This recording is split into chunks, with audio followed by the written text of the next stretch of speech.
My name is Laura, and a year ago, my life seemed to take a turn straight out of a fairy tale. I met Alex at a friend's birthday party. He was charming, with a smile that could light up the room, and before I knew it, we were dating. Fast forward to now, we're engaged and planning our wedding in 3 months. I'm 24, living in my small but cozy apartment. It's not much, but it's mine. Alex still lives with his mom, Mrs. Wilson, in their family home. We've talked about buying our place after the wedding, a dream I often find myself lost in. Mrs. Wilson, well, she's a character. Always calling Alex, even when we're on dates. It's like she has a sixth sense for when we're together. I've tried to see it as a mother's love, but it can be a bit much. Then, 3 months before the wedding, Mrs. Wilson called me with an offer I never expected. "Laura, dear," she began in her usual formal tone, "I think it's time you start learning how to be a proper wife and mother for my Alex." I remember pausing, unsure of what to say. Mrs. Wilson, I'm not sure I understand." "It's simple," she continued. "You'll come over to our house every day for the next 3 months. I'll teach you everything you need to know about running a household." I was taken aback. This was not what I expected. "Every day? After work?" I asked. "Yes, dear. It's for your own good. And Alex's, of course." I hesitated, but a part of me didn't want to start off on the wrong foot with my future mother-in-law. "Okay, Mrs. Wilson, I'll give it a try." "Oh, wonderful. Alex will be so pleased. See you tomorrow evening, then." I hung up the phone, a mix of nerves and uncertainty churning in my stomach. Little did I know, this was the beginning of what would be the most challenging 3 months of my life. "Are you sure about this, Laura?" my best friend Sarah asked later that day. We were sitting in my tiny living room, a half-eaten pizza between us. "I don't know, Sarah. It seems important to Mrs. Wilson. And Alex, well, he thinks it's a good idea too." Sarah frowned, looking concerned. "Just be careful, Laura. This sounds like a lot." I nodded, trying to shake off the worry. "I'll be fine. It's just for a few months, right?" But as I would soon find out, those few months would change everything. The next few weeks blurred into a routine I never imagined I'd be in. Every day, after a long day at work, I'd drag myself to Mrs. Wilson's house. The moment I stepped through the door, it was like entering a different world. "Laura, you're here! Good!" Mrs. Wilson would greet me, barely looking up from her knitting. "Let's start with dinner. I expect you to cook something nice for us." The kitchen became my battleground. I was never a bad cook, but under Mrs. Wilson's critical eye, I felt like a complete novice. "This is how you chop onions? My goodness, girl, you're slow. And watch your fingers," she'd chide, making me even more nervous. One evening, as I struggled to get the seasoning right for a stew, Alex walked in. I hoped for some support, or at least a kind word. "Smells good, Laura," he said casually, grabbing a soda from the fridge. "Thanks," I replied, trying to sound cheerful. "I'm just trying to get it right. Mrs. Wilson has been teaching me a lot." He laughed, a sound that once brought me joy but now felt distant. "Mom knows best. You're lucky to have her guidance." I wanted to say something, to tell him how exhausted I was, but the words wouldn't come out. I just nodded and went back to stirring the stew. Every task was a test. Washing dishes, ironing Alex's shirts, even vacuuming the house, Mrs. Wilson had a specific way for everything, and nothing I did seemed to meet her standards. "You need to iron the creases sharper, Laura. Alex likes them that way," she instructed one evening as I struggled with the ironing board. I tried to hide my frustration. "I'll keep that in mind, Mrs. Wilson." And so it went.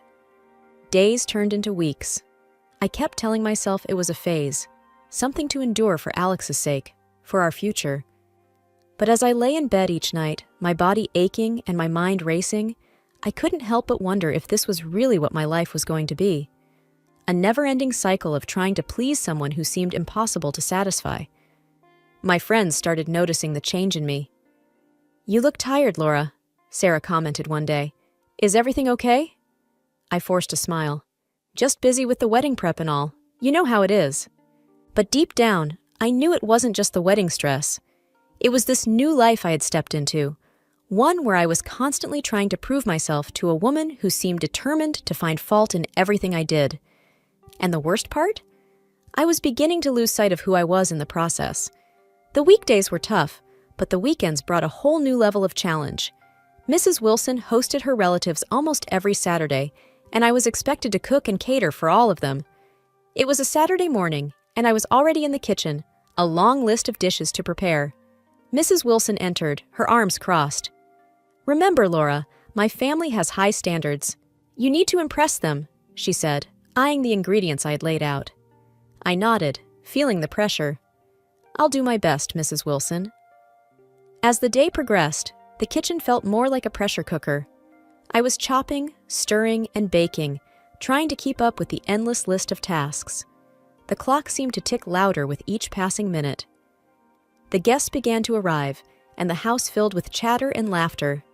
I was in the kitchen, putting the final touches on the dishes, when Alex popped his head in. "Need any help, Laura?" he asked, leaning against the doorway. I wanted to say yes, to tell him I was overwhelmed, but I didn't. "No, I've got it. Thanks, though." He shrugged and left, joining the laughter in the other room. I felt a pang of loneliness, realizing how isolated I had become in this house. Dinner was served, and I stood back as everyone started eating. I watched nervously, hoping they'd like the food. Mrs. Wilson's sister, Aunt Linda, was the first to comment. "This is quite different. Not what we're used to, right, Margaret?" Mrs. Wilson gave me a disapproving look. "Laura is still learning. She's doing her best." The critiques didn't stop. Each dish seemed to bring another round of subtle digs and comments. I felt smaller with each word. After dinner, while everyone was relaxing in the living room, Mrs. Wilson cornered me in the kitchen. "Laura, this was not up to our family's standards. You need to work harder. You made me look bad in front of everyone," she hissed. I felt tears well up in my eyes. "I'm sorry, Mrs. Wilson. I really tried." "Trying isn't enough. You need to do better. Much better." I nodded, trying to hold back my tears as I started clearing the dishes. Later, Alex found me in the kitchen, alone, washing dishes. "Hey, don't take it to heart. Mom can be tough," he said, in a tone that was supposed to be comforting. I looked at him, my frustration finally finding words. "Alex, it's not just tough. It's too much. I'm trying so hard, and it's never enough." He seemed taken aback. "It's just how she is. She wants everything to be perfect. Don't worry, you'll get used to it." Get used to it. Those words echoed in my head as I went to bed that night. Was this what my life was going to be? Constantly trying to meet impossible standards and losing myself in the process? The thought scared me more than anything. Just when I thought things couldn't get tougher, they did. Alex's sister Julia started dropping her kids off at Mrs. Wilson's house every weekend. Julia had 2 kids, a 4-year-old boy, Max, and a baby girl, Lily. Looking after them became my responsibility. One Saturday morning, Julia breezed in with the kids in tow, her casual demeanor in stark contrast to my growing anxiety. "Hey, Laura! Great, you're here! The kids will be your little project for today," Julia said, barely giving me a chance to respond. All day?" I asked, trying to mask my surprise. "Yeah, I have a ton of errands. You don't mind, right?" Julia didn't wait for my reply, swiftly heading out the door. There I was, with 2 kids, in addition to the usual weekend chores. Max was energetic and needed constant attention, while Lily needed her diaper changed and bottle-fed. Juggling between them and the kitchen was exhausting. Mrs. Wilson was of no help. "You need to learn, Laura.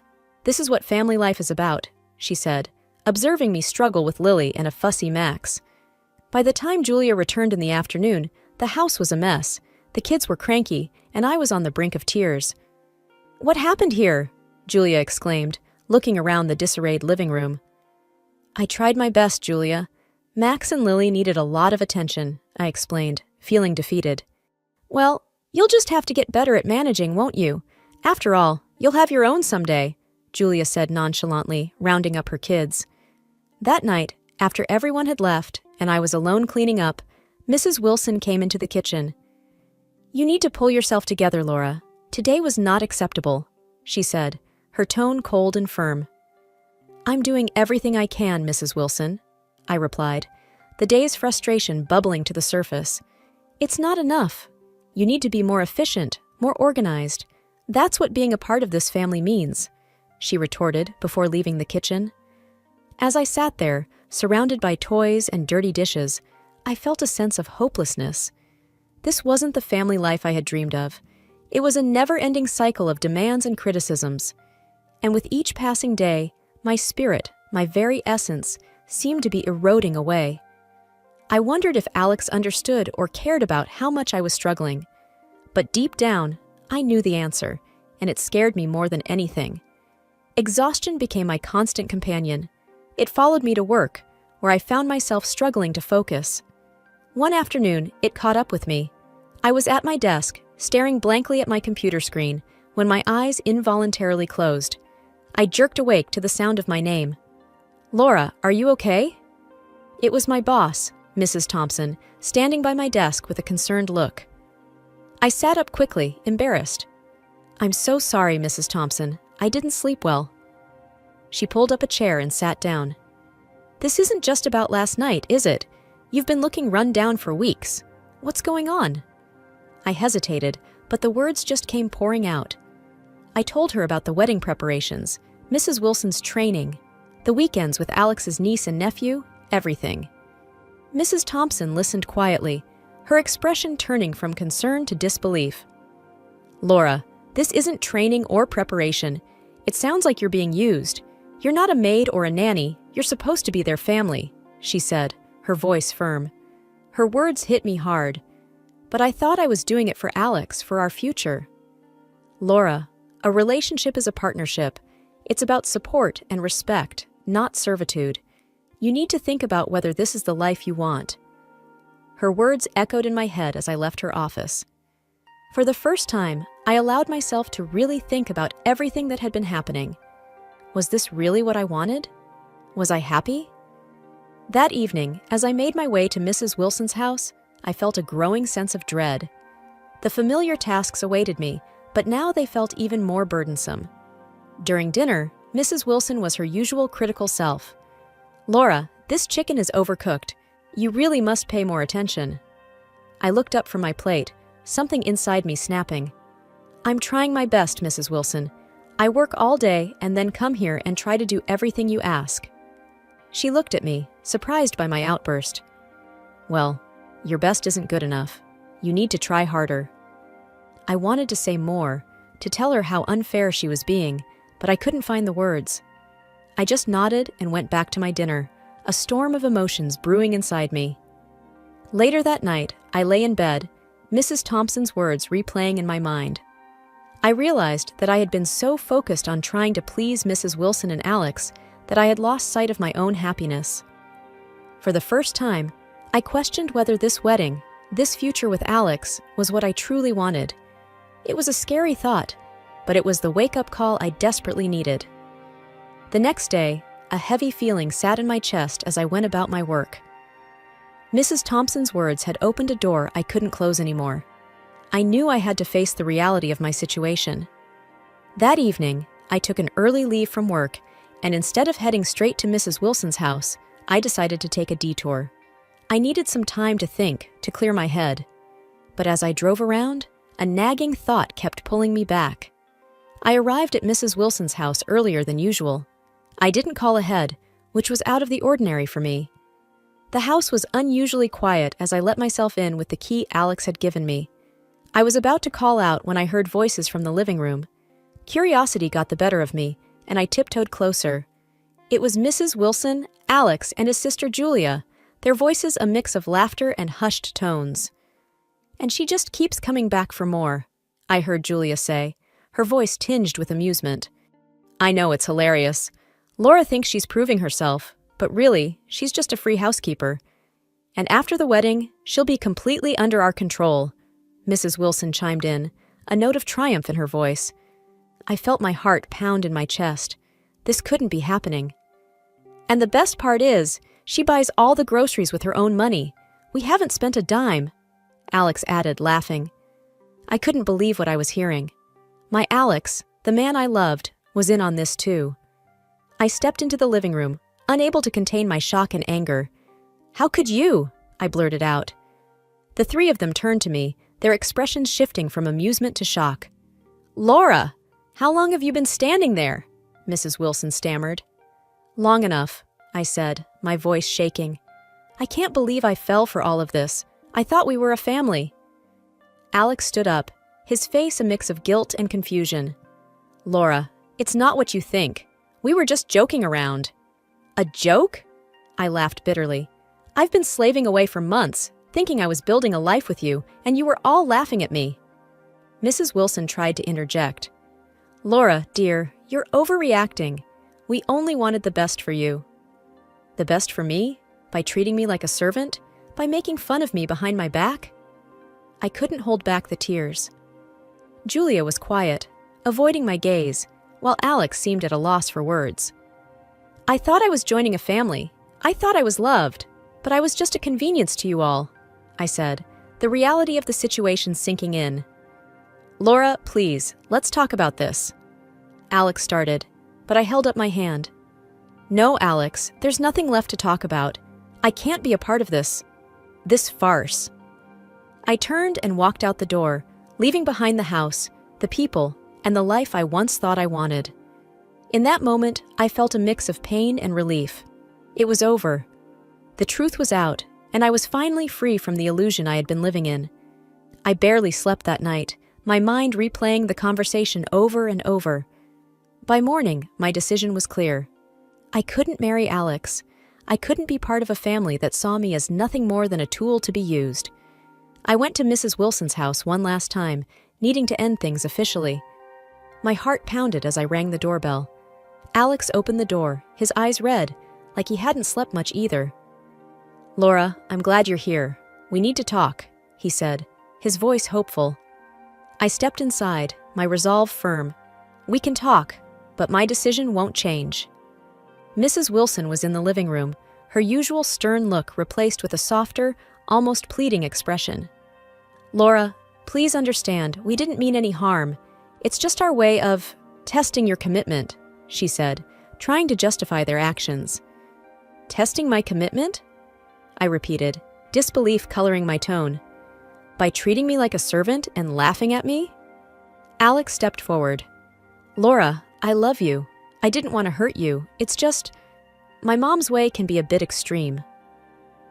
"Love isn't about testing and humiliating each other, Alex," I said, feeling a mix of sadness and frustration. "I wanted a partner, a family, but what you all did, it's unforgivable." Mrs. Wilson sighed. "Laura, think about the wedding, the plans, the money we've spent." "I am thinking, Mrs. Wilson, about my dignity, my self-respect. The wedding is off. I can't marry into this family." Alex's face fell, his earlier hopefulness vanishing. "But Laura, we can fix this. Please, don't make a decision in anger." "It's not anger, Alex, it's realization. Realization that I deserve better," I said, my voice steady despite the turmoil inside. Mrs. Wilson stood up, her demeanor changing. "You're making a big mistake, Laura. You won't find someone else who will treat you as well as we would have." I almost laughed at the absurdity of her words. I'd rather be alone than with people who don't respect me. Turning away from them, I walked to the door. Alex followed, his pleas fading with each step I took. "Laura, please." I stopped, turning to face him one last time. "Goodbye, Alex. I hope one day you understand why I had to do this." Walking away from Alex and his family felt like shedding a heavy burden, but it didn't end there. My phone became a constant reminder of the ties I was trying to cut. Alex and Mrs. Wilson kept calling, each time with a new plea or demand. One evening, as I was unwinding from work, my phone rang. It was Mrs. Wilson. I took a deep breath and answered. "Laura, you have to pay us back. We spent a fortune on the wedding arrangements," she demanded, her voice sharp and unyielding. I couldn't help but feel a mix of anger and disbelief. "Mrs. Wilson, I'm not responsible for the expenses you chose to make. Consider that money as a lesson learned, or maybe a rehearsal for Alex's next wedding." There was a pause on the other end, followed by a huff. "You're being unreasonable, Laura." "I think I've been more than reasonable all this time," I replied, my voice steady. "Goodbye, Mrs. Wilson." And I hung up, feeling a sense of empowerment. The calls from Alex were harder. He was apologetic, his voice laced with regret. "Laura, please, I was wrong. I let Mom and Julia influence me too much. We can still make this work," he pleaded during one of the calls. "Alex, it's too late. I can't be with someone who didn't respect me enough to stand up for me," I said, the finality in my voice clear. "But I love you, Laura, I really do," he insisted, his voice cracking. "I deserve to be loved better, Alex. Take care of yourself." And with that, I ended the call, knowing it was the last time we would speak. The following days were a mix of emotions. There was relief, but also a sense of loss for what could have been. But as I reconnected with friends and dove back into my hobbies and work, I felt a renewed sense of self. One evening, while painting in my living room, I realized something profound. I was stronger than I ever gave myself credit for. I had stood up against manipulation and disrespect, and in doing so, I had found my own voice. I didn't know what the future held, but I was optimistic. For the first time in a long time, I was excited about the possibilities ahead. This was my new beginning, and I was ready to embrace whatever came my way.